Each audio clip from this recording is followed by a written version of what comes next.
let me love you. Hey you guys, it's Midnight here, back for another video, and today we're going to do episode 4 of For the Nostalgia. Today we're going to talk about the 2013 shoujo romance show, Irie Naoki's Love in Tokyo. At a high school entrance ceremony, high school student Aihara Kotoko, who isn't that smart, notices the pretty boy Irie Naoki. She falls in love with him immediately. Kotoko initially doesn't express her feelings to him, but finally has a chance to tell him how she feels. Unfortunately, Naoki turns Kotoko down, saying, "I don't like dumb women." One day, Aihara Kotoko's house is severely damaged by a meteorite. Then Kotoko and her father decides to live with her father's friend. When Kotoko moves to her new temporary house, she is surprised to learn that Naoki lives there as well. I am so excited for this episode since this is one of my favorite Asian series of all times. I have to admit that this was a hard show to rewatch, but I managed to get through it, and since I haven't done this in a long time, I will remind you all that this is to see if the show ages well and whether or not the female lead should have ended up with the male lead as well. Going into the characters, you have Aihara Kotoko. She's a naive, overly bubbly, sometimes mentally unintelligent and optimistic girl. Even though this is before the evolution of authors writing more strong female leads, I really like Kotoko's character as is. Kotoko's character is written in a way that feels real and authentic. Sometimes I feel like strong female leads can come off as inauthentic and forced. It's okay for women in the shoujo romance genre to be vulnerable or even make embarrassing decisions. I just simply want a character to feel real and authentic in the way that she does. On the other hand, the one thing I don't like about Kotoko is how she overly romanticizes Naoki. She always thinks of the romantic interactions that they could have in any given situation, even if it's an emergency. Next is Irie Naoki. He is an introverted, reserved, mentally intelligent, and emotionally unintelligent young man. I can't say that I hate Naoki because that would be me hating myself. I'm also introverted just like Naoki is, and I can understand many of the action that he does, even though many would mistake it as him being cold and harsh. And last but not least is Itazura Kinosuke. He is rather caring, mentally unintelligent, and aggressive at times in order to protect Kotoko. I love Ken because I think his love for Kotoko is sweet, and we don't see much representation of their relationship in Asian dramas. Also, I love the fact that as a man, he can cook at a culinary level, and he does cook for Kotoko even as a high schooler. Ken is giving husband material. Going into the plot/storyline, the first thing I want to talk about is the theme/messaging of the story. I have always loved this show even as a kid because of the underlining theme within the show. I have seen many videos of others calling the overall anime toxic. I disagree with this take because for many who probably don't know, the author wrote this story based on her own marriage. She wrote Kotoko as an image of herself as not being intelligent and undeserving of her husband. On the other hand, she wrote Naoki as her husband who worked on this series and not the anime. I would also like to mention that the anime is loosely based on the original source material, being the manga, which is why the anime comes off as more toxic and unhealthy because it skips many chapters in the manga of Kotoko's and Naoki's sweet moments.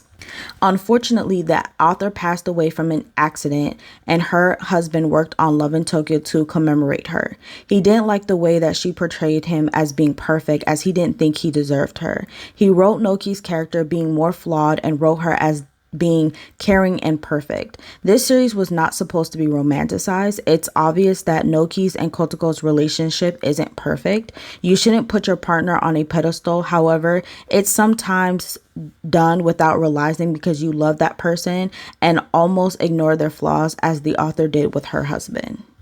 Next is Naoki and Kotoko's relationship. I like their relationship because it has so many ups and downs. Similarly, I think that Kotoko and Naoki would be a more logical pairing than Ken and Kotoko because Naoki balances out Kotoko and keeps her grounded. She isn't the brightest person, so Naoki is there to bring reason, and she is also immature as well. On the other hand, Kotoko and Ken are the ideal parents since Ken has always been affectionate towards Kotoko, unlike Naoki, who may come off as rude. I could also totally see Ken sucking up to Kotoko as he isn't the brightest person either. On the other hand, I don't think either Kotoko or Naoki are toxic main leads. I think that many have a misconception of his character since being emotionally unintelligent is a huge flaw of Naoki that causes most of the conflicts in the show. He doesn't know how to express himself since he has never had to due to not being interested in another woman prior to Kotoko. To make matters worse, he is also an introvert. As a fellow introvert, even though I don't agree with how Naoki handles things or goes about matters, I understand his perspective since introverts don't express themselves the same way. We sometimes don't like to make our expressions obvious and say things that we don't mean literally or say the opposite of what we mean. On the other hand, when we do express ourselves, we do it in the most creative way. This is what makes their relationship more authentic because they're both different. Kotoko expresses herself too much while Naoki expresses himself too little. They're just two different individuals. Next is Ken and Kotoko's relationship. I admire their relationship because even though Ken had a crush on Kotoko, I admire that he never resented her for her feelings. Also, he continued to be her friend and respected her choice despite his hurt feelings. Not to mention, he even called a truce between him and Naoki. He even wanted Naoki to protect Kotoko and not to make her cry. On the other hand, I am glad that Kotoko did reconsider Ken's proposal when Naoki wasn't being honest about his feelings towards her. She did do something that is uncommon in Asian drama universe. She actually went on multiple dates with Ken, who is a second male lead. Next is Sahako and Naoki's engagement. I wanted to talk about two major events in the story, and this being one of them. There isn't much to be said about Sahako as a character since she is just a minor character and doesn't say much. However, one of the things I didn't like about Sahako is that she and her grandfather were rude to Kotoko because she had lived with Naoki for more than 2 years. To be fair, this wasn't Kotoko's fault since Miss Irie was very much fond of Kotoko and her father. Also, it wasn't like she didn't leave the first time when Mr. Aihara found a rental house. Secondly, she was so oblivious to Naoki's feelings for Kotoko on their first date. Naoki didn't have to approach Kotoko while she was on her date with Ken, and he was being rude to her. This is what led Sahako to question Naoki's behavior, and she ended the date with him. However, she didn't call off the engagement/marriage either. Also, I would have loved to see her reaction to Naoki calling off his engagement to her and her godfather's reaction as well. From Naoki's perspective, he wasn't pleased that his father was asking him to take over the company and his mother wanted him to marry Kotoko. He felt stressed that he couldn't live his own life the way that he wanted, and he blamed his parents. Of course, Kotoko heard every bit of this and was worried for him. However, Mr. Irie just wanted Naoki to work at the company temporarily, and he was already having feelings for Kotoko. Honestly, the only thing that he had to do was take over the company temporary, and he could have still pursued his dream of being a doctor and Kotoko being a part of this dream.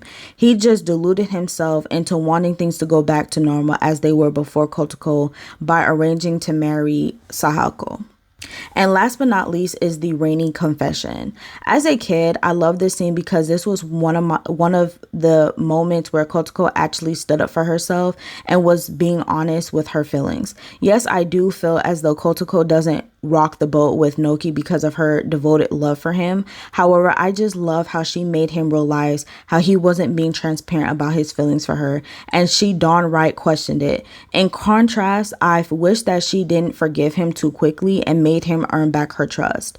Also, I don't know if it's just me, but Naoki was a bit sus with him telling her that she can't love any man but him. Like, what, sir? I beg your finest pardon? You literally weren't being honest with your feelings when she has always been honest with hers and transparent. In conclusions, I think this series aged well, as I also watched it with my mother. This series was not meant to be romanticized given how the author's husband didn't like her original portrayal of him being perfect without flaw.